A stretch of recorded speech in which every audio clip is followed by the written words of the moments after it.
আমি এটা আসলে সিজন তো এখন আমি তাই জন্য মনে হলো যে বাচ্চাগুলোকে একটু দিই, এছাড়া আর কোনো কারণ নেই।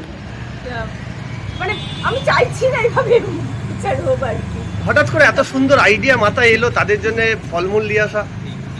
রিম্পা হঠাৎ করে মাথায় আইডিয়া এসছে, আমি হঠাৎ করে আসেনি এটা। আমি এটা করি মাঝে মাঝে, মানে প্রায়শই করি, কিন্তু সামনে আসি না কখনো। এবারে অনেকজনকে দেওয়ার ইচ্ছে ছিল, তো আমি ওকেই জিজ্ঞাসা করলাম যে কোথায় পাবো আমি এতগুলো বাচ্চা। তো বললো তাহলে পিন্টুদার সঙ্গে কথা বলি, ওখানে তো পড়াবে, ওখানেই দিয়ে দেবো। এই তারা কারণ সহজ পাঠটা আমি জানতাম 2019-এ, অনেক আগে। তখন আমি করেছিলাম আমার ছেলের জন্মদিন উপলক্ষে, তখন আমাদের স্টেশনে পড়ানো হতো, তো সেইখানে দিয়েছিলাম। সহজ পাঠটা এখন নেই আমি জানি, কিন্তু ওনাদের সবাইকে এখানে দেখে আমার খুব ভালো লাগছে। ওনারাই ছিলেন বোধহয় সহজ পাঠ। একদমই তাই। নিয়ে ওই রিম্পা বললে বলে এখানে আসি। তারা হাসি মুখে আজকে আমলিয়ে মিষ্টি নিয়ে বাড়ি ফিরলো, কতটা আপ্লুত? আমার তো খুব ভালো লাগছে। কি বার্তা তবে দেবেন? একটু হাসির জন্যই তো আপনারাও সবাই এগিয়ে আসুন।